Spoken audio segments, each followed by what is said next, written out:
Hello everybody and welcome to another edition of Magic Mics, proudly sponsored by our Patreon supporters and CoolStuffInc.com, where you can find cool stuff in stock every day, and our co-sponsor CardHoarder.com, offering the best inventory prices and delivery of cards for Magic Online. I am Evan Reuben, and we get started each week by saying hello to my two co-hosts, Aaron Campbell.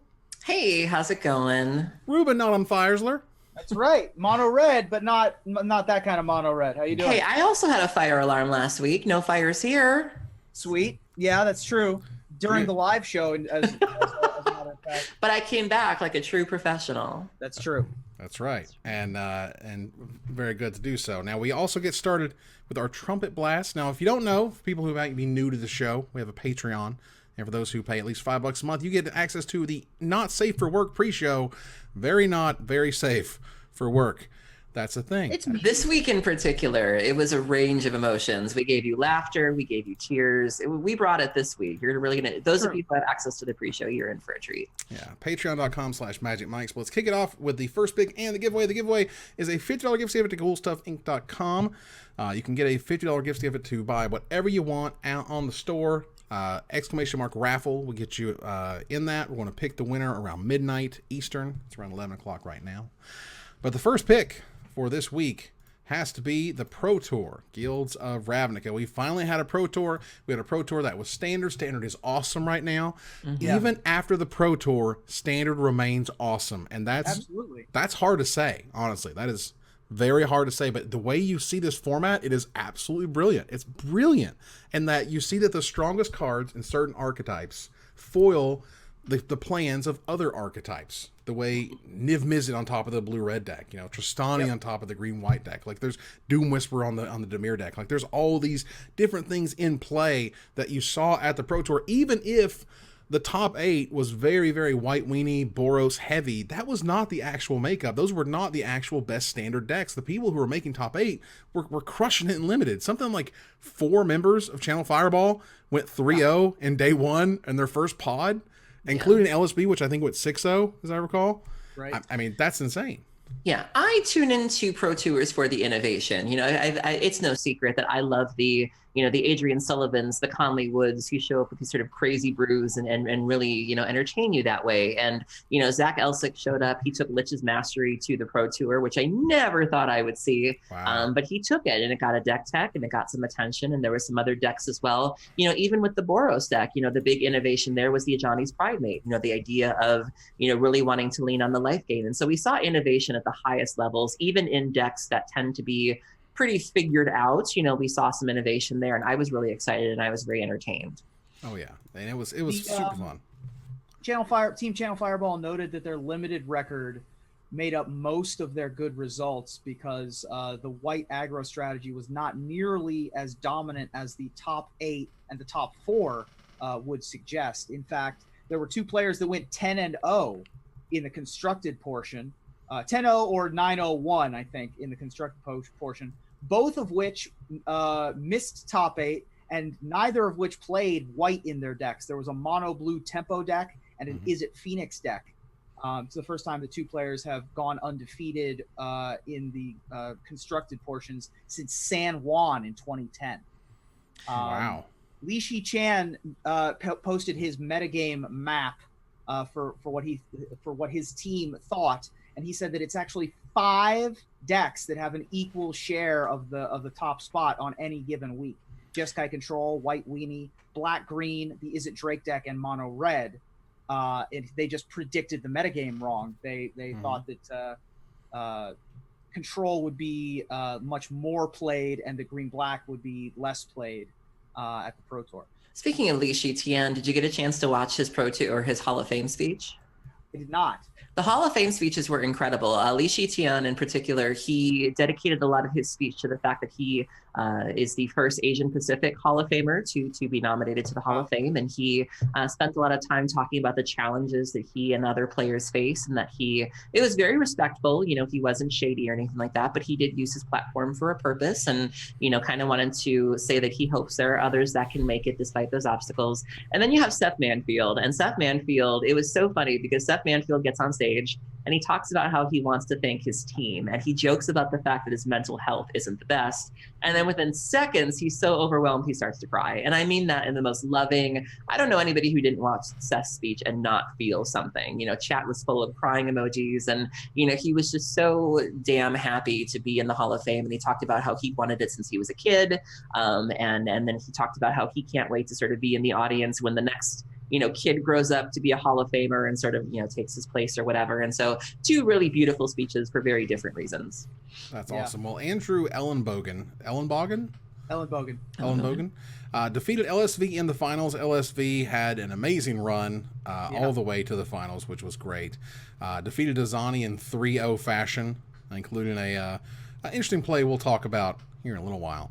And Watanabe made top 8. Of course, I was hanging out with my buddy, and I said, if you Watanabe my lover, you gotta be my friend. You gotta get with my friends.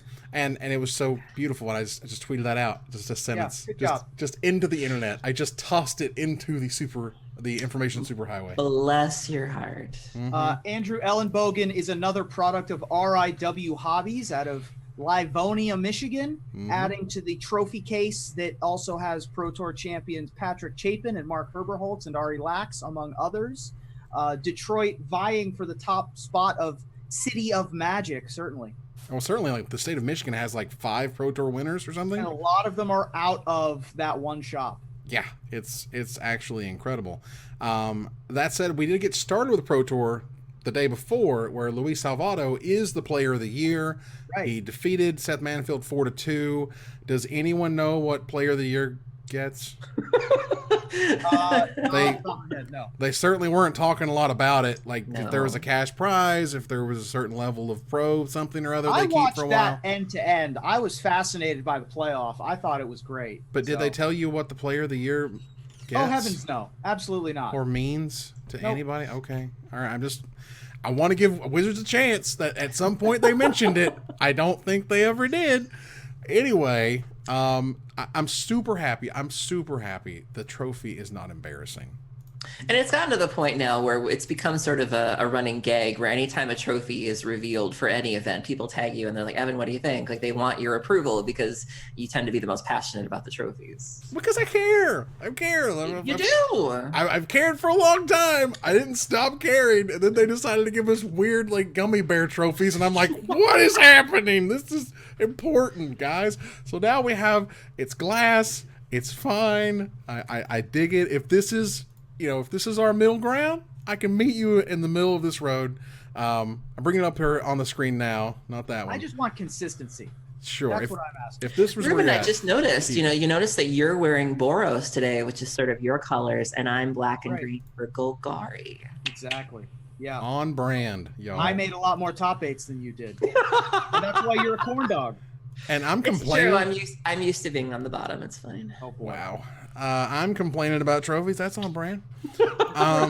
That's fine at this point. I just want consistency in the trophies. If we can stick with this one for a little while, that would make me happy. Then let's absolutely stick with it. Well, we also had a fantasy draft between us where we picked 6 players, and we also picked 6 cards, which was interesting. And now because what we literally just said of the top 8 didn't really match what the tournament consisted of, we often pick cards from different archetypes, and only one archetype really kind of made it.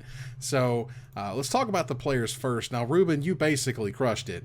I totally ran away with this one. Yeah, wow. With the second place, with Wefo Tapa making 36 points. Yeah. I mean, my worst finisher had 24 points. Yeah. My obviously LSV coming in second was huge. Guillaume Wefo with 36, very nearly make a top 8 as well. So I finished. I think this is the first time anyone's had over 200 points for a player in our 3-person draft, which is sounds about right. Kind of unheard of. It was a little insane. Aaron was in second place, which is nice. Autumn Burchett got 34 points. That's terrific. Right. Guillaume Matignon, 30 points. Shahar Shinhar, 30 points. PVDDR, 27. Eric Froelich, 27. That was great. Yeah, I want to give Autumn and Jade a shout out because they worked together for the Pro Tour, and Jade actually wrote a really great article the other day on Star City, kind of talking about how they were able to test without having a lot of time or without having a really big team behind them. And this is a form of content I wish there was more of. I wish more of these pros would kind of let us into their testing behind the scenes, specifically pros who may not have a big super team behind them. And so it was really great to see how they were able to test with just the two of them on a very, very short time frame. And this is information I think a lot of people can use if you're in the same situation. If you have a major event coming up and you don't really know what to do, this is a really great breakdown of what they were able to do with not a lot of time. Yeah, and my team unfortunately came in dead last. We did have Bay, we did have Reid Duke, who did come through with 33 points. Honorary Aaron Campbell team member, Reid Duke. I mean, she never picks him. This is like the second or third Pro Tour where she's just like, I'm good. I'm like, all right, I'll take Reid. Fine, cool, who cares? He knows who butters his bread. It's fine. Well, MOCS, Ruby's team took 202 points. Aaron's took 157, and I was in the back at 126. But now, it's not all bad for Team Mr. Orange, though. It certainly isn't, because there's one card to thank the most, and that's History of Benalia. Yeah. That card showed up everywhere. It was in the green-white deck. It was in the mono-white deck. It was in the red-white deck. It was in a whole bunch of decks, and that's awesome, because half of my list didn't show up. I think for all of us, something like half of our list didn't show up. One card that scored points on my list, Benelish Marshall. Aaron had a smattering of cards. She had half a list too. And speaking of cards, I famously lost my bet on Twitter. So you may have noticed if you follow me on Twitter, or if you've tried to follow me on Twitter, let's be honest, that my user picture is that of a corn dog. I had screenshotted. So I had a bet with a friend of mine that there would be copies of Seeker Squire in the top 8 of the Pro Tour, and I lost the bet, and so that means I had to change my user picture to that of a corn dog for a week. So if you wonder why a corn dog is tagging you in tweets or tweeting at you or just anything like that, it's me, and I'll be like that for another couple of days yet. Yeah, basically, History of Benalia was so good. If it was the only card I picked, I would have beat you guys anyway. Yeah, that's how good that pick was. So I'll take it. I'll take the beating on one end and win on the other, which is fine. Yeah. Apparently, Efro was in the chat last week asking why nobody picked Adonto Vanguard, which is awkward. In terms of the pie bet, Mausoleum Secrets has not top 8'd anything yet. So I would have. Anyone who picked Healer's Hawk would have been in really good shape as well. Yeah, who would have thought? That is one of the best 1-drops in Standard I've seen it in years. That card is bananas. That's Magic. Pretty sure Thraben Inspector has a word for you. Nominee. Yeah, since Thraben Inspector, nothing's come close. Like, seriously, Thraben Inspector, and then the Healer's Hawk. Like, we're right here because Healer's Hawk. Sure. Yeah, at this point, Sacred Cats. I mean, no. No. Sacred Cats saw a vintage play. Just so you're aware. That's weird. But all I'm saying is I've been taking the earlier I've been taking Healer's Hawks in draft for Ravnica, the better I've been doing. Turn 1 Healer's Hawk, turn 2 Maniacal Rage or whatever. Yeah. It is honestly unstoppable for a lot of decks. I just run people over. It's the best thing to mentor onto. It's a mirror breaker because of the life advantage, which I thought was one of the big innovations that the Channel Fireball team made. Was they realized that these mirrors were going to be important and that they were to leverage the life total advantage, right? Which I thought was fascinating. Chat brought up another good 1-drop, Bomat Courier. Oh yeah, no, there are definitely non-white 1-drops. Non-white. Now we got to start narrowing that focus as Magic. We'll save it for a top 10 episode. Courier, Fanatical Firebrand. We can do top 10 1-drops, you guys. Top 10 1-drops in Standard, because otherwise we're going to sit around and talk about Goblin Guide. Yeah, Goblin Guide and Delver Secrets all day, which is fine. Well, look, Wescoe, of all the tournaments, man hasn't missed a Pro Tour in like 10 years. Now, for what it's worth, he's totally fine with it. It's cool with it. Obviously, I'm happy for him. Go nuts. But it's just, I cannot escape the irony of the man who has like defined himself as the White Weenie player. This is the guy who loves White Weenie. And the White Weenie is an amazing deck of the Pro Tour, and he doesn't get there. He doesn't play it. It's just unfortunate. Hilarious. But he was watching over it. Absolutely. And I'm sure he was loving it. And Yo Larsson was showing up in an artifact event. We might talk about that. He won the artifact pre-event, like the pre-release ? Event. Something. It comes out like public beta in 19 days, I think. Yeah, which was kind of fascinating that he skipped the Pro Tour to go win, 4K at an Artifact tournament. I'm telling you, it's fine. It's like, look, if you've played SoulForge, you've played 1/3 of an Artifact game, because it's just SoulForge with 3 different boards and some other tricks that make it kind of unique, but it's really weird. It's super complicated, and if you like super complicated, like Pro Tour champions and Pro Tour top 8ers do, go nuts. You're gonna love it. That's just how that is. So let's move on here to Gather the Townsfolk. We have so much to talk about, and it's so much I already moved it to Gather the Townsfolk. That's how ahead of the game I am. The 2019 Magic Online Championship was announced this past week by Ali Medwin, friend of the show. And it talks about there's going to be giving away $250,000 in prize money, $50,000 more than the 2018 championship. So this is, to me, clearly saying, like, we're dedicated to Magic Online, certainly through the end of next year.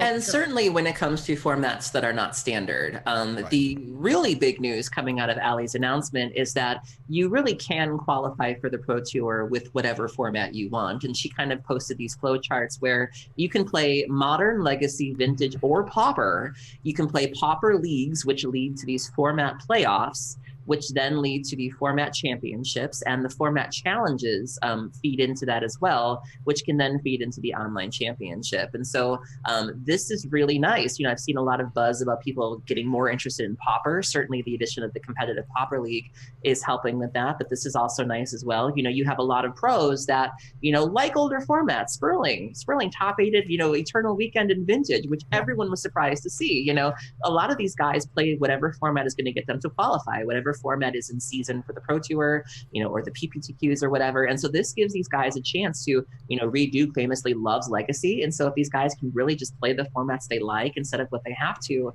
we really could see an influx of new players in a lot of these formats. And I think this is great. I mean, you can literally get to a MOCS preliminary playing Cube. And for everyone who was complaining about this, I'm like, what are you talking about? This is very... Oh, I saw. It's a very similar... I saw that the charts were complicated, but in terms of the news itself, I heard that there were buyouts on Moto of vintage cards. So Power 9 was bought out at multiple bots. So, people were eager to get into vintage now because it added a little bit of more legitimacy to it. And so I didn't see anything but good feedback. Oh, and for what it's worth, that is amazing that you can play Vintage and Pauper and Modern and Legacy to get to the Pro Tour. Love it. That's amazing. It's the idea that you can play Cube again to get to the MOCS preliminary, I played Cube to get to the Pro Tour. That's just the coolest thing. I can't get over that. And also, now the Pauper people have more legs to stand on. The professor and all the folks that are obsessed with Pauper. Can breathe a sigh of relief. Is Kendra in the chat? Is she here? I don't think so. No? Oh, geez. Well, I was going to name drop her, but I didn't see her. As of today, the competitive Pauper League has launched. There is one right now where you can play competitive Pauper as we speak, which is great. So another feather in the cap for folks who are hoping that Pauper becomes a supported Magic format going forward. Well, honestly, I'm literally just happy to hear this, if nothing else, for the Magic Online team. This is saying that Wizards still has a hearty investment in this program. It is still making money. It is still worth developing for. But I think the final sort of paragraph really shows you what prism they're looking at it through, which says, our goal with the changes is to focus on what Magic Online does best. Our biggest strength is that we offer faithful Magic play using nearly the full back catalog that Magic has to offer. So while we'll still be offering standard and current draft sets, you'll see us focus on the experiences you can only have on MTGO. More cubes, more flashbacks, more chaos draft, more wacky formats, and competitive eternal formats. That sounds perfect. You just let Magic Arena be the standard spot to go, and my God, it is super fun and awesome to play. But if you want to keep going, you kind of got to use something little bit jankier, but it's got all the magic. Absolutely lets me breathe a little bit of a sigh of relief if I'm heavily invested in Magic Online. It's true. I think this sort of quells a lot of fears the market had, which is basically saying, okay, we are kind of becoming the redheaded stepchild, but we're a really unique and interesting blonde-headed stepchild. Thank you. There we go. That's what you are. Well, either way, the 1v1 commander is going away. I don't think anyone misses it, which is fine. And but again, that's a shift again away from the spiky hyper competitiveness. I think that all of those formats are probably headed for the wayside. Right, so I lost my train of thought earlier. I was talking about people upset with it, basically saying that, like, you qualify to get to a thing, and I'm like, that's kind of like what SCG has the IQs into the Opens, into the Invitationals, into the Players Championship. This is a very similar track that a lot of games travel on, but that was lost for some reason, and then people thought I was like bashing SCG over it, and I'm like, that don't make no sense. I don't know. It got really weird there for a while, but all in all, I think this MOCS changes are fantastic. And we just did a good job there. Next up, we're gonna kind of hit them in the feels. Aaron, we're gonna hit them in the feels. I cried during the pre-show reading this article. I'm gonna try very hard not to cry. Do the thing. It's fine. Dwayne Wade Robertson, I believe that's right. Roberson. Dustin Wade. I'm sorry, Dustin Wade Roberson. My apologies. Vance Morgan wants you to know his son's name and his history. It talks about how he developed multiple muscular dystrophy, and how that affected his life, and how Magic's impacted his life, and how it's been such a powerful effect on his life. And it even sort of builds up to the point where his son got to go to the Pro Tour. He got to play at Pro Tour Guilds of Ravnica. Yeah, so basically this is an amazing article for starters. And so the story starts off with Vance met a woman who had two sons that both had muscular dystrophy. Her name was Lori. One of their sons passed away at 19 because of it. She eventually passed away as well.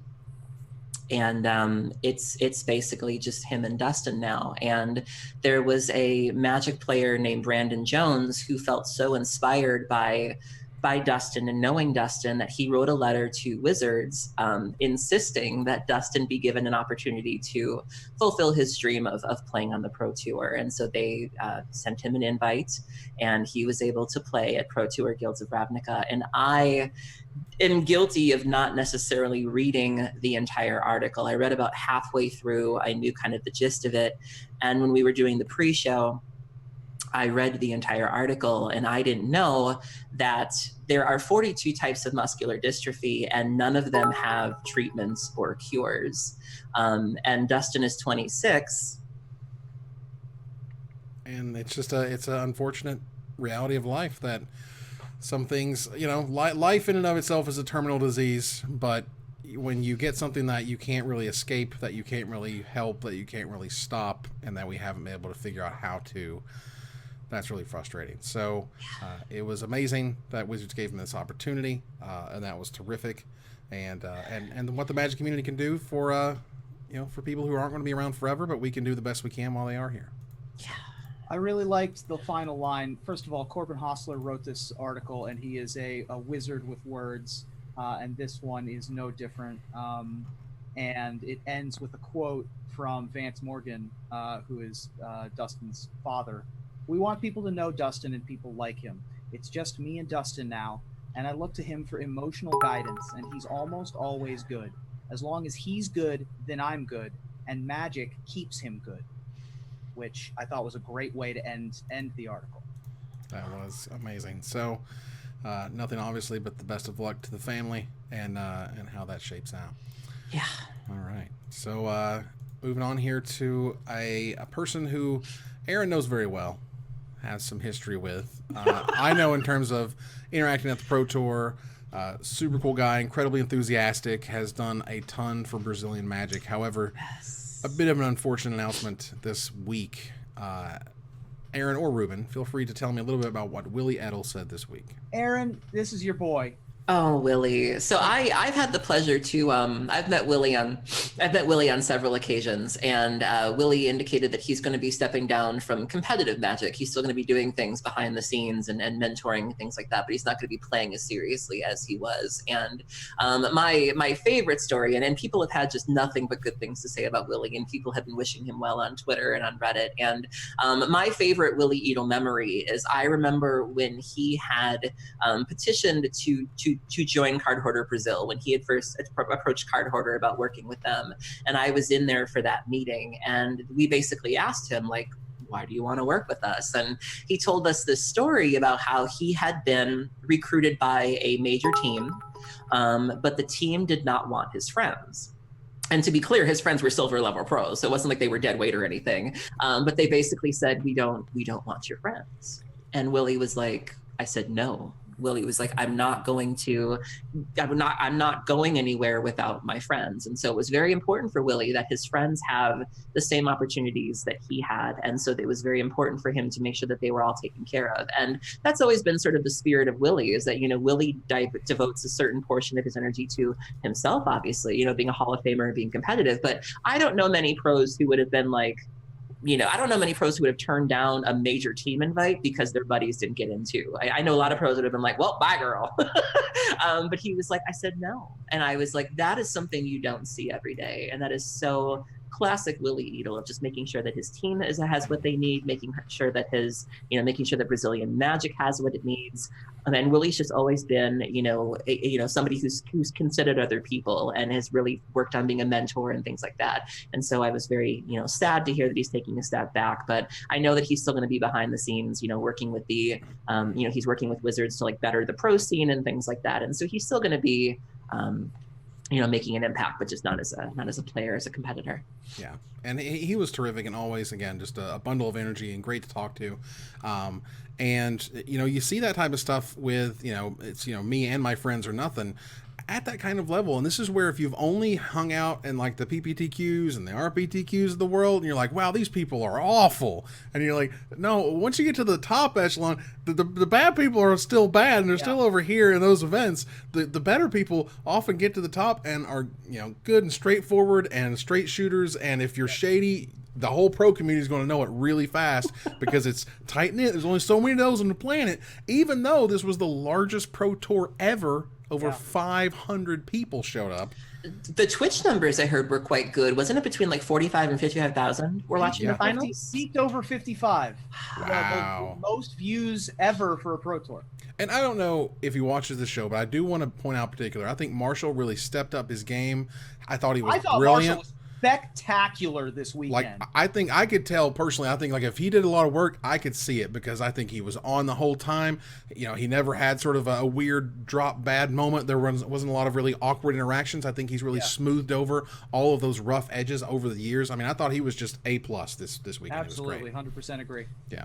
So my favorite moment was Rich Hagon, of course. There was a scene where he was at the coverage desk, and I don't know if a joke didn't land or something, but he basically apologized to everybody at the booth, and he was like, I'm sorry.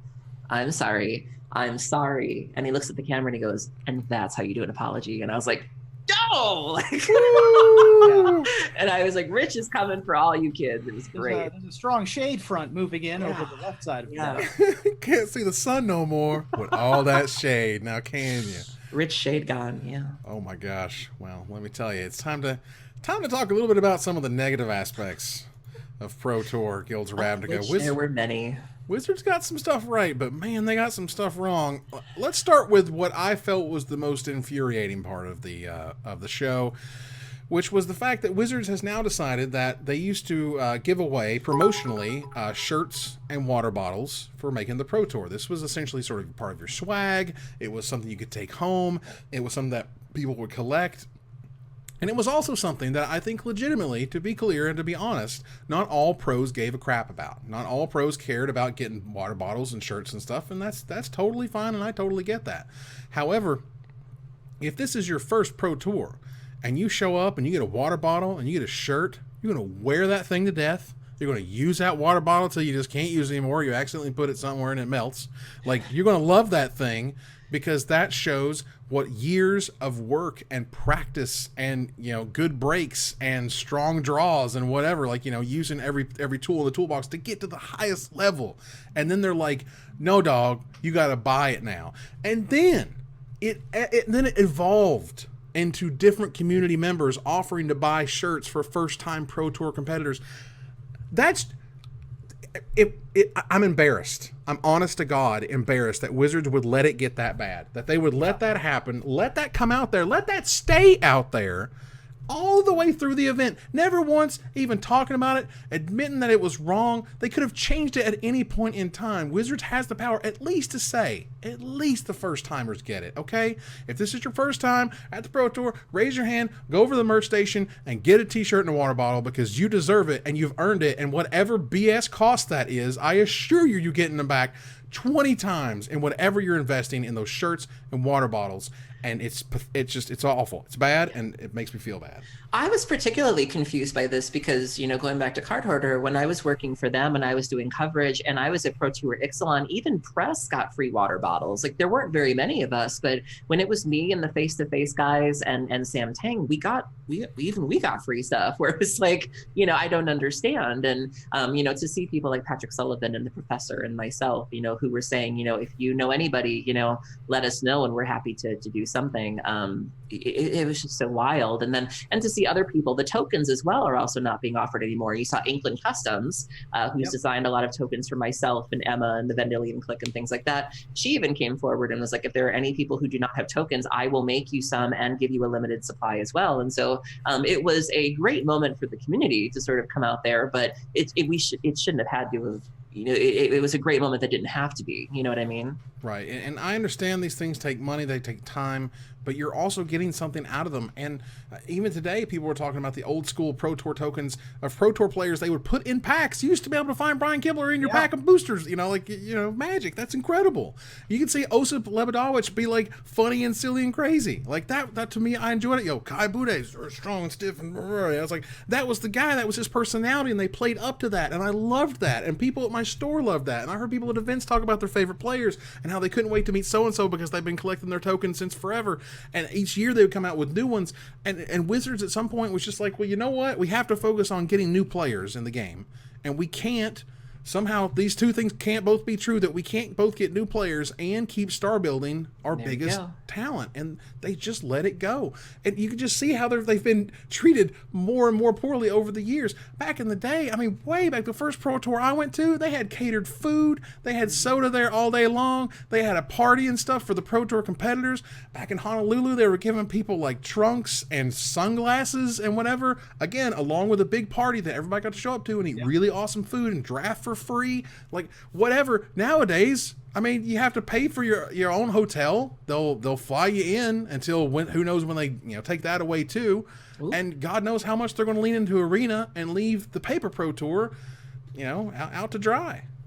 Yeah, I don't both get all valid points. Yeah, again, because for me, having been here, lived this, been to the Pro Tours, seen this long, slow decline of their actions, not necessarily their words, because boy, their words are totally whatever, totally different, but their actions say we don't care about pro players. We just don't care. We try to take the money away from them, and we had to freak out with pay the pros until that was fixed.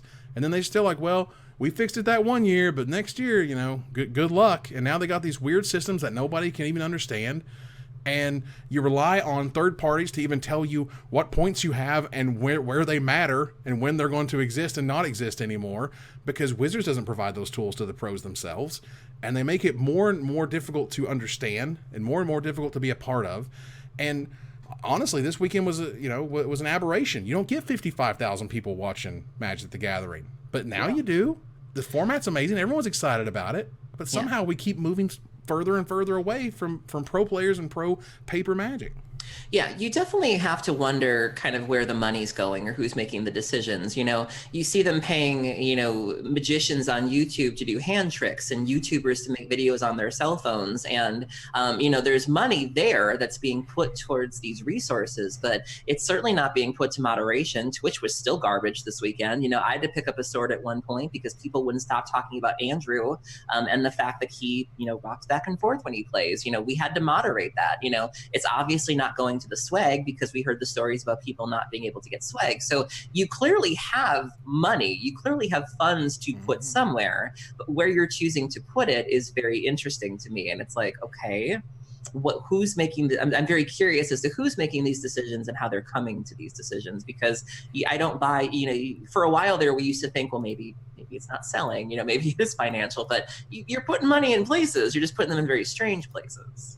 Well, to add the insult to all the injuries there, which, Just to give you a nice idea here, Lucas Blohan replied to Jerry saying, "I didn't bring a water bottle because he knew he was going to get one." Right. You want to talk about sticking it in and breaking it off, y'all? Jeez, that just hurts. And that doesn't surprise me. Look how many of these guys don't even bring their cards to events. Where like they're at the GP the morning of, going, "Anyone got to any of these? I need this for my deck that I'm playing in an hour. Anyone?" Like, doesn't surprise me. Happens. That's a classic Magic player, but. Again, insult to the injury. Emma Handy tweeted, "People at Pro Tour GRN were waiting outside the door half an hour before they started letting people in, and the line to get in the door doesn't clear until 9 a.m. Right. on the dot. This means arriving on time for the draft was not on players but event staff." Yeah, because Pro Tour tried to say, arrive early enough to clear security, blah, blah, blah. Well, if you don't open the door until a certain point, and there's 500 people you're trying to check... Yeah, so this was the first year I'm aware of that they really instituted kind of these bag checks or these, these metal detector checks or whatever they were. This was the first year I'm aware of that it was happening, and rightfully so, if you've watched the news. But there were some people that had concerns, specifically when it comes to, bottlenecking and congestion and whether or not you were going to get in the hall. And there were many people that reported giving themselves even some wiggle room, thinking it wouldn't take that long. And then tweets still coming out, almost blaming the players as if to say to them, well, you guys didn't come early enough. And it's like, we did. Like, we did everything we needed to do, and your systems in place, made this take a long time. You're the reason why we was late, and it was very frustrating to see players who were just like, it felt like no one thought it through. It felt like no one really tested it, and then to blame the players essentially just seemed like a really big misfire. Oh, it certainly was. And the people who were saying, like, well, the security itself was ridiculous. She mentions here, this is seriously some garbage, Wizards Magic. I had 2 friends with issues registering who had to be there early, and in spite of that, didn't get in the front door until 8:35. Yeah. And they continue to sort of like blame players for this. Like, this is your fault. It's like, no, we were here. Mm-hmm. But if your screening process is going to take an hour, then that's going to be a serious problem. Yeah. Well, it also kind of, there was another, we're going to talk about other weird things that come out of it. Something I thought was awesome. Something I thought was literally universally awesome turned out to, create some controversy. LSV had what I thought was a fantastic play in the quarterfinals where Jeremy Dezani is attacking him and not really sure if he wants to attack with everybody or just some of them. LSV has 4 mana, one of it being the Adanto, the last fort, but he has Settle the Wreckage in hand. The Settle the Wreckage is going to win the game. Basically, LSV's, 98% to win this game anyway? I mean, I guess it's a little closer than that, but... It's a little closer, but it's basically he's in super crazy good shape almost no matter what happens. That said... Yeah. He picks up a vampire token with lifelink as if he were going to use 3 mana in the Adanto to make the token, which would make Jeremy attack with 1 more creature. And he kind of picks it up, and then he puts it down, and then Jeremy picks it up and acts as if he's going to use it and does his attacks as if he's going to use it, blah, right. blah, blah. And then Jeremy decides that he's going to use it, so he turns all of his creatures sideways. LSV throws down the Cell of the Wreckage, and Jeremy shakes his hand, scoops him up. There's your match. Oh, my gosh. And LSV got him, and it was a great bluff, and oh, my God. I'm like, wait a minute, that's riding the line, and that's not cool, and that's somehow shady. And I'm just like, what? Was that? I mean, if you don't know the pin trick, which is I pick up a pin and I act like I'm going to write down my life total as if I'm going to take damage, and then when I say, and then when you say, no blocks, I say, oh, okay, well, now I want to do XYZ instead. I ran that. It's worked. It felt good. It felt cool. It felt like one of the things that makes Magic interesting is that you can do that to your opponent. You're not breaking any rules, but you're creating a situation where you're making them think one thing. Is that shady? Are we in weird rules territory here? I don't think so. I think that, Limited Resources uses the genius or grifter terminology. Mm-hmm. I certainly don't think it's grifter. I think that there is a gray area, and this probably falls in the gray area, but it certainly is not over the line, even if the line is gray, if that makes sense. I can see how people who are strict by like Azorius rules lawyers who need everything signed in triplicate can see how there might be something wrong here. But I don't see it. I think that this is perfectly within the scope of what you're allowed to do in Magic. I've long been in the school of do whatever you can. within the rule set. Right. I You mean, know, you come from the poker world. You know how it is. yeah, exactly. I'm a poker. I've played poker for a long time, and there's a big gap between, you know, making a movement for your chips and like actively angle shooting. There's a big difference between glancing at someone's stack or making a slight facial tick in order to elicit a response or in order to get a read or something along those lines.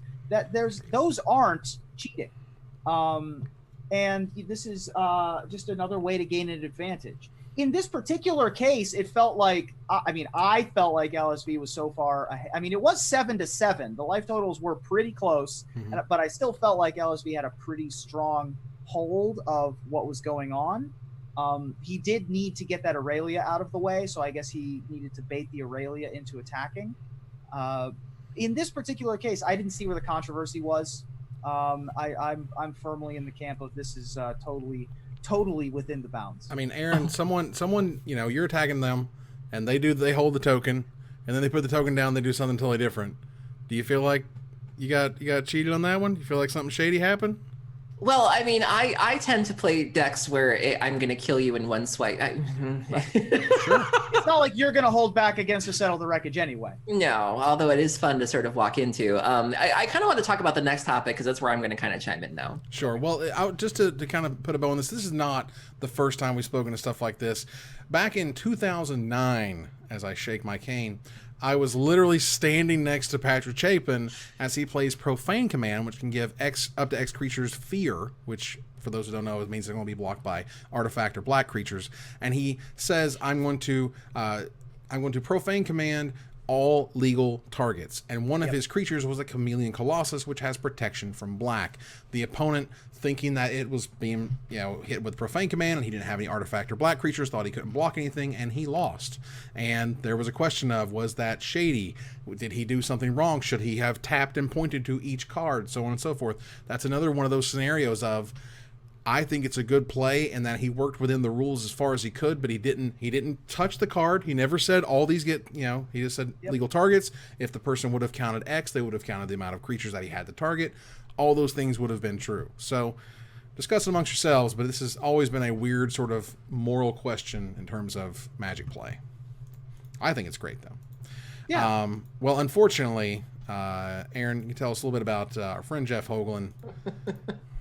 Yeah, so Jeff had some thoughts about the LSV situation, and he had posted a now deleted tweet where he had compared what LSV did to what Kent Ketter was famously roasted for a couple of years ago with Rest in Peace. And people immediately, Wasn't it more recently than that? No, this is before Grave Troll was banned. Oh, okay. Yeah, it's been a minute. You have to understand that in my timeline, more recent in my heart. Sorry, no, there's pre-Grave Troll and post-Grave Troll. That's how I look at things. So, Nice. So it was a while ago, and some people had a lot of thoughts about that, and Jeff ended up deleting his tweets. And I do kind of want to talk about something. I don't think his example necessarily holds water, but you know, Emma brought up a unique phenomenon as well. You know, and some people in chat did as well. Would we be as okay with what LSV did if LSV wasn't the one who did it? If it was Random Pro 72 from Poughkeepsie who did something like this, would we be as okay with it? And, you know, we kind of saw this when it came to the finals. You know, LSV lost to a very brutal mulligan 2-5, I believe.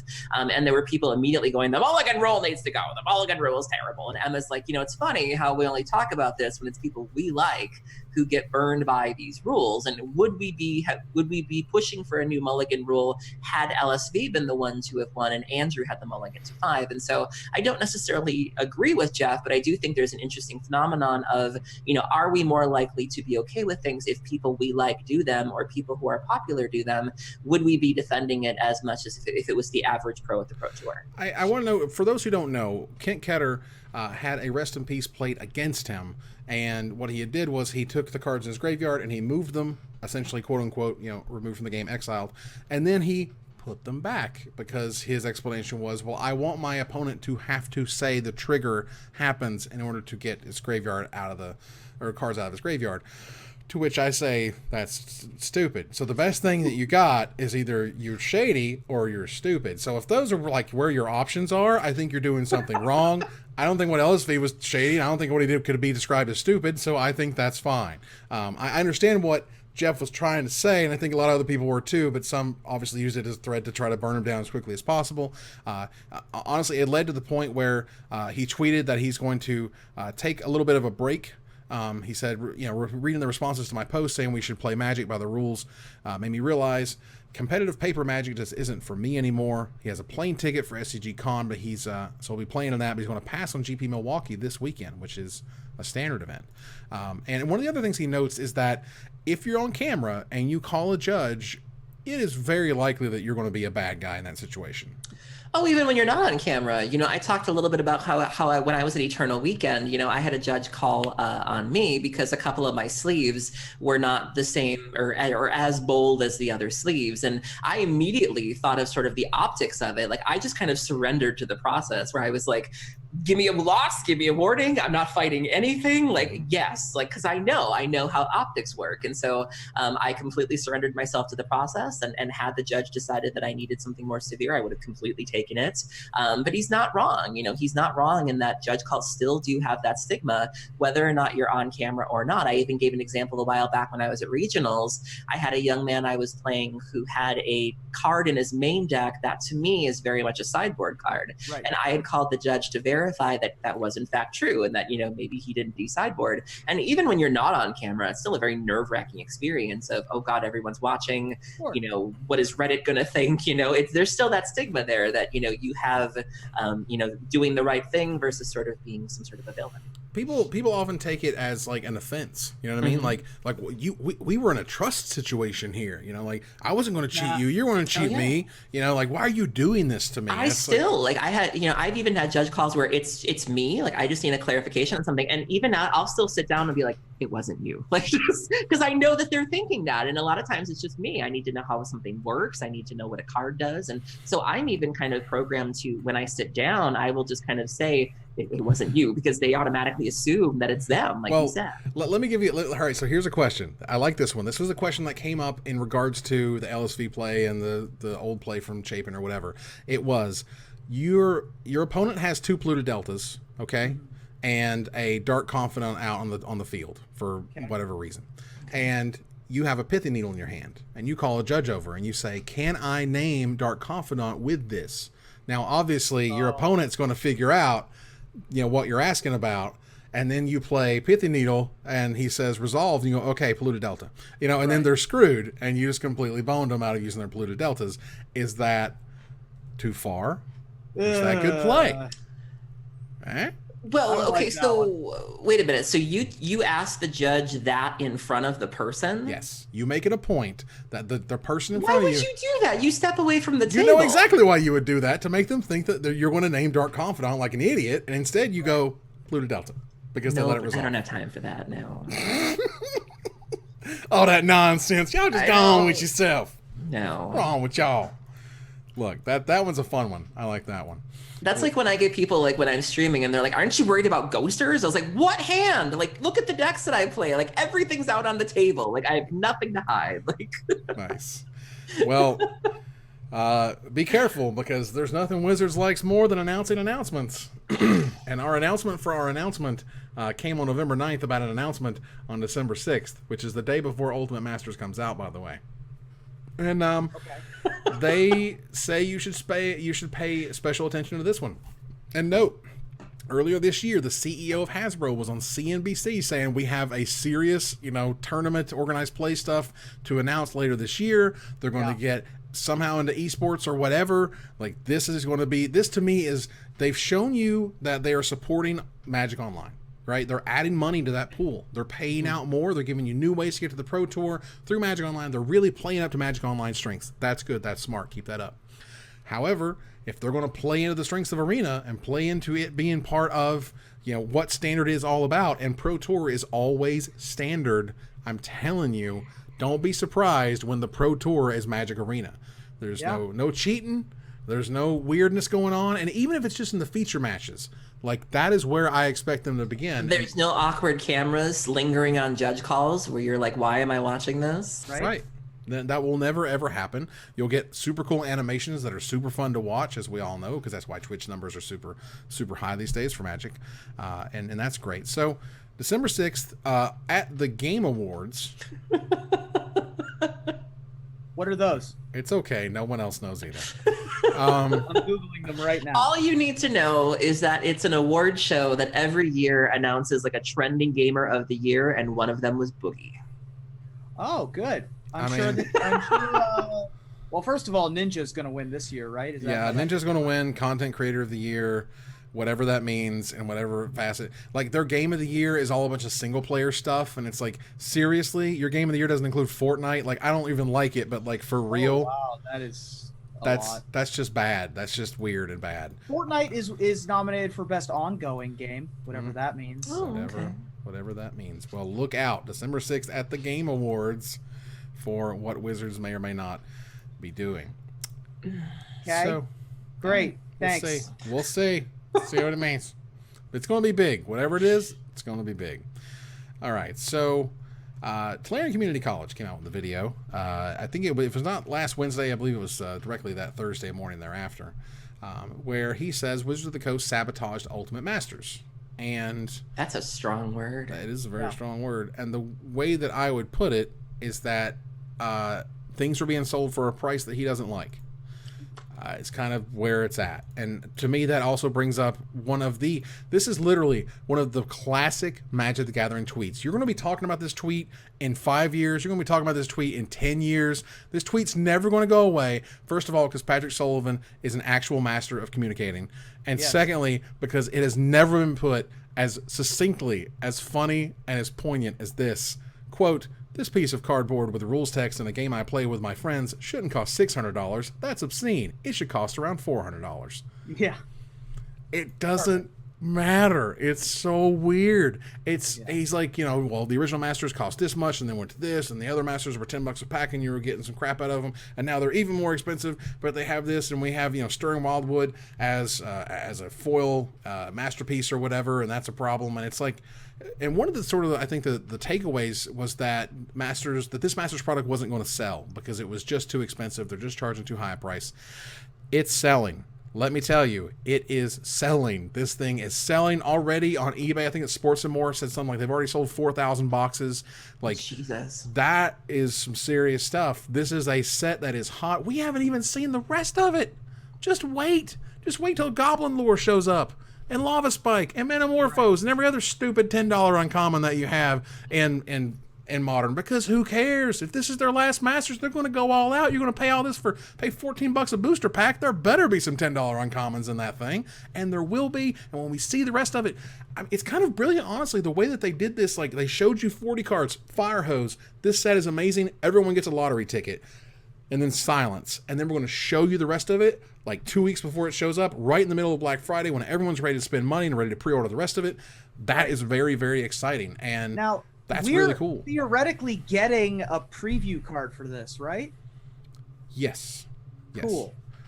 So I already have one for Cool Stuff Inc. I don't believe I've gotten ours yet. Okay, that's what I was going to ask. Is have they started sending them out yet? Because we haven't heard anything. Right, and it's cool, and it could be a mixture of either uncommons or rares that are left to be spoiled. Sure. Because there's rares left to be spoiled, even after the 40 masterpieces showed up. I'll take a common. I'll take the basic land art. I don't particularly. I was just wondering how they're doing it. I didn't know. If Wizards, if you're watching, I will not take basic land art. Fine. Wow. Well, no, I'll take whatever you'd like to give me, Wizards. Thank you very much. And that's fine. But hashtag grateful, hashtag sponsored, hashtag blessed. Right. Hashtag blessed. Gotcha. But either way, it's weird to me. It just felt like this sentiment of just like this cardboard isn't the price that I like it to be. I wish it were not this amount. And it's like, right. It's what the market's bearing. And like the market is bearing this product, and it's kind of amazing, honestly. Tangential story. I read this blog of this guy who owns a a gaming store, and he talks about, you know, how it's bad and how it's good, and like the ups, the downs of what happens. And regarding Ultimate Masters, and I didn't really see this at all. I never saw this angle coming, and I thought this was really unique, and that this product has been bum rushed to market. Like, this has been announced, it's coming in a month. That is an incredibly small number of days between announcement and you can get it. So that means a lot of financial decisions for a lot of people who are often cash strapped have to happen right now. But it's not just that.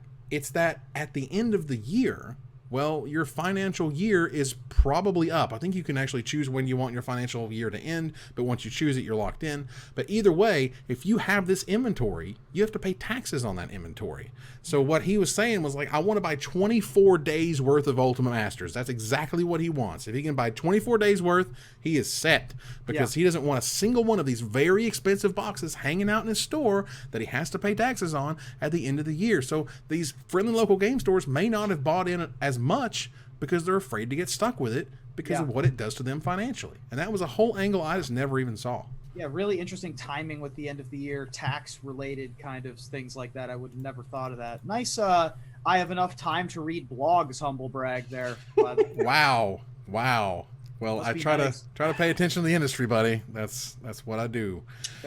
Fair enough. Let's move on here to some splash damage. We have lots of stuff going on in the world about Magic that isn't in Magic. Such as, Aaron, you want to tell us a little bit about Bay and how they wrote about Bay and how it's all about Bay? That picture in the Twitter header was everything. Like, oh goodness. So Dartmouth Alumni magazine, which is where I believe Reid went to school, wrote an article about him and was talking about his sort of life on the Pro Tour. They interviewed his folks, which was really, really lovely.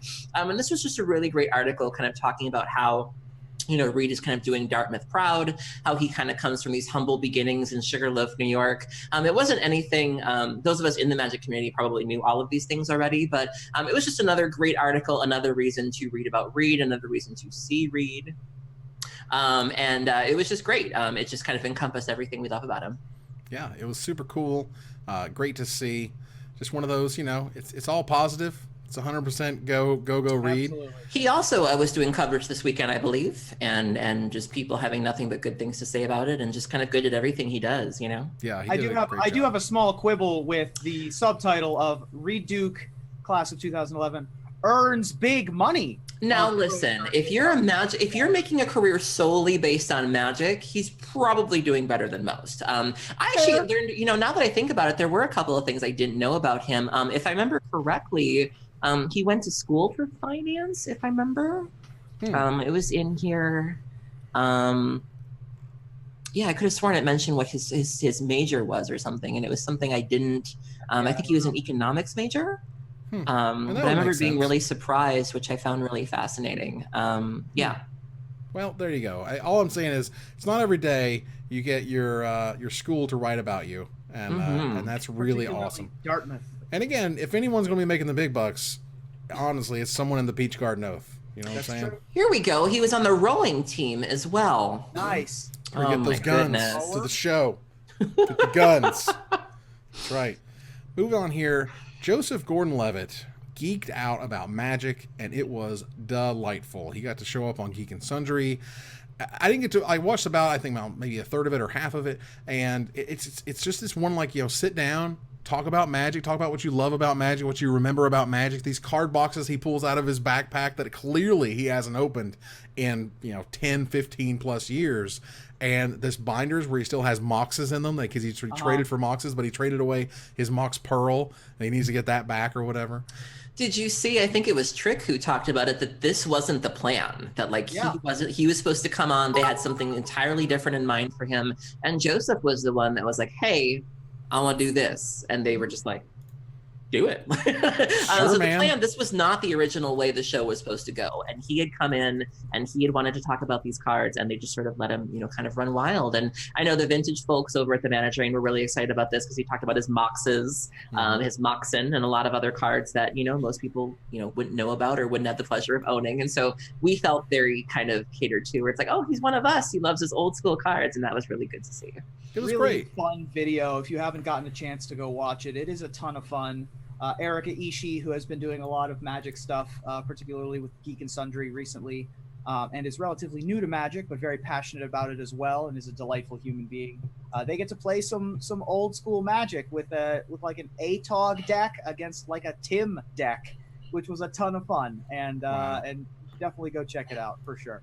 That's incredible. I mean, and he He's also super talks about knowledgeable too. Like you could tell that he knew what he was doing. Oh yeah, I mean, it was also great where he was explaining that Magic, even when he was thinking back to it, it wasn't the cards, it wasn't the decks, it was his friends. There was an entire social network there set up. And when I think back of when I first started playing Magic and going to tournaments and meeting everybody, like that to me was what it was all about, was to have these people, know these people, meet these people, be fans of these people. Like that was awesome to me, and that was really what I took away from the game, particularly when I was younger. And yeah, I will never forget the moment when I had Kai Buddha on the deck tees, and I remember talking to Kai about just sort of his history playing Magic and when he was really kind of at the top of his game. And I remember asking him, like you had just come off of these finishes, you were kind of on top of the world, and then you stopped. Like, why did you stop? And he quite simply goes, because my friends did. Yeah. And I couldn't at that time, I couldn't get my mind around it. I couldn't imagine being at the top of at the top of your game and not playing because your friends didn't. It just seemed so silly to me. And then looking back on it, he was like, these are people I came up with. These are people I test with.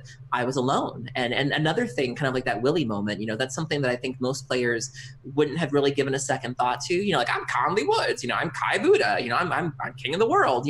I don't know many pros who would stop playing simply because their friends didn't play anymore, but Kai did, and LSV did. I had LSV on the show, and he famously said to me, Paul Cheon makes the Pro Tour for me. Like, he makes the Pro Tours worth going to. And a lot of these guys have very deep sort of allegiances where it really is about the friendships. Oh yeah, and it absolutely is true. I mean, and for me, it was an amazing few years there where I was able to go back to the Pro Tour time and time again, and you develop bonds with these people. Yeah, you're only interacting with them a couple days out of the entire year or whatever, but it does become something you look forward to. Like, I can't wait to hang out, talk to whoever about the latest aggro strategy, because they're way better at that than I am, and that's always fascinating. So it was super sweet. Going to do the giveaway, move us on into the finisher here in a few minutes. But I absolutely have to mention that tomorrow, Keyforge is coming out. Keyforge is the unique deck game. You can buy a deck for about $8 or so. MSRP, I think, is 10. And it is a deck that is unique to you. No other deck on the planet has that specific set of cards. And it's really interesting to see this kind of happen. There are a certain number of rares that show up in groups. For example, there's like the 4 Horsemen cards. I'm not kidding. And there's 4 different cards of Horsemen. Aaron just clicked on the link. Oh, goodness. Well, there you go. So, so the idea that, you have these cards and there's certain pairs that show up together, certain rares that show up together. Think of it this way. What if you could buy a Magic deck? It's an entire Magic deck, but inside it was a blue lightning bolt. Right. It's weird. And it's strange, and it's in a color that it shouldn't be. Well, they do that to certain cards in the game, and they call them Mavericks, and they're very rare, as it turns out. So there's a lot of really interesting ways that this is going to happen, and if there's going to be a secondary market for each individual deck. The way that you play Keyforge is just fascinating. Like, you play a game, and then your opponent plays a game with your deck, and then you play your deck again. That can happen. Well, you kind of buried the lead here. I did bury the lead. Oh, I certainly did, because I want to get it good. I want you to give me an idea of sort of what this game is and how it works and all this cool, unique ability, because they used a random name generator to create, an algorithm to create these deck names. And the deck names are like silly, ridiculous, Fairy the Cryptic and whatever. Titan Flayer, the farmer of racism. Yeah, that one showed up. The ones that are accidental, that are not great. And there's a bunch of them. The soldier that vaporizes Space Valhalla. The boy that headbutts something. The boy who basically yeah. The boy who basically headbutts heaven. That's the one. And then Wang the suddenly Bruce. Look, y'all, family show. Just saying. Oh my God, I'm not exactly sure why words like racism or heaven are in the possibility pool to pull from, but Yeah, so it's absolutely silly and ridiculous. And of course, Fantasy Flight is like, this is affecting like 0.05% of decks. We're obviously sorry. If you get something awkward, we'll give you back. We'll send you 2 new decks if you send us that one, because this is awkward and we're sorry. So more of these awkward deck names are showing up. And again, is there going to be a secondary market for the farmer of racism? For decks. Yeah. There very well could be. I'm just saying, like, that's a thing. Putting racism out to pasture. So is this going to be a competitive thing? Are they going to try to turn this into an esport? Not necessarily an esport, particularly because they don't have any apps or anything or programs around it yet. But do they have organized play? Yes. Is this the powder keg of the year? Listen, last year, this time, Legend of the Five Rings was coming out, and there was nothing but hotness and hype, and we're just going to do this, and L5R is back, and blah, blah, blah, blah, and they didn't do a very good job with it. To just put it in a very nice way, they screwed it up pretty bad. And so L5R is now struggling, whereas L5R should have been an absolute home run. It should have worked in nostalgia. It should have been a cool new design. You should be able to release stuff throughout the year. But instead, they literally released the base game and then 5 expansions in 5 weeks and then nothing for like 6 months. That is a problem. They screwed that up. So if they cannot screw this up, if they can make organized play interesting, if they can give you enough prizes to make you want to show up at your local store, this is an opportunity. This is a really cool idea. The idea that if I sit down next to you, I literally have no idea what I'm playing against. That is awesome. That is a experience you don't get in Magic much anymore, let alone in a game like this that is designed to have it. So that is very, very exciting. We'll go ahead and view this giveaway. Let's go ahead and pick a winner. The winner is going to show up in chat as soon as it picks it. Congratulations to H2O Happy Dude. Hey! Oh, one of our longest running patrons. Absolutely. Congratulations. Yeah, that is terrific. Way to go, buddy. Nice job. Excellent. All that hard work and dedication has paid off. Well, let me tell you, we know where to find you, buddy, and we will get you that gift certificate. So thanks much for hanging out, obviously, and supporting the show, which is terrific. Let's go over here to, let's see, recent I have events. big bit-related news. Oh, my God, our bits have gone nuts. What's going on with the bits? Have been battled and bruised, and they're bananas. Special thanks to all of the bit competitors tonight. Let's start out at the top with Drunk Gaming, who gave us 1,501 bits. Thank you. Wow. Gave us 1,500 bits, which are number 1 and number 2 all-time highs by a wide margin, I do believe. That was a little aloof. I think I spoke over you on that one. Go ahead. Yeah, a little aloof and Drunk Gaming are combined for 3,001 bits. So that was pretty spectacular. Draco Lucian, 505 bits. Travis M79, 500 bits. Smilcows, 500 bits, which I think are still amongst the top 10, if not top 5 of all time of ours. MTG Effect, 300 bits. Orcish Veteran, 100 bits. Mr. Lubufu, 40 bits. Sexy Soy, 40 bits. And TS Saliak, 25 bits. Thank you, guys. Yeah, Sexy Soy, I see you. And MTG Effect, by the way, has been giving out a bunch of subscriptions, so thank you very much for that as well. That said, we have here, take a look at Camarek85 subscribed. Thank you very much, which is appreciated. Let's see here. MTG Effect again gifted a tier 1 sub to Indrew92, which we appreciate it. Will Del I Am V5 resubscribed for 3 months. We appreciate your support, which is awesome. So we have given away the gift certificate. We have spoken about our subscribers and our bit givers. So that means Boba wants to get on the board with 1 bit. All right. fine. We see you. We see Nobody you, else Bobo. gets a 1 bit shout out though. Fine. Well, look, we're going to turn the corner here to the finisher. The folks at Loading Ready Run are headed into hour 131 of the Desert Bus for Hope 2018 over at twitch.tv/desertbus. For the past 9 years, the gang has, as of about 45 minutes ago, raised $5 million for Child's Play, a charity that donates $5 million, about half an hour ago. Wow, that donates toys, games, and funds to children's hospitals all over the world. The more money raised, the longer the team has to keep playing Desert Bus, a minigame from Penn & Teller's mercifully unreleased Sega CD Smoke and Mirrors. I actually think it was released. Oh, was it? Yeah, I mean, that's how they're playing it. Okay. And while the Cult Classic game is widely considered to be one of the worst ever made, I think we can do better or worse. So if you were hired to make the next best worst game ever, what would you make, Aaron? Well, it wouldn't be hard. All you have to do is take Magic the Gathering and remove the ability to play with swamps, forests, islands, plains, and graveyards. And that would be the worst game ever, also known as mono red deck for nope. Nope.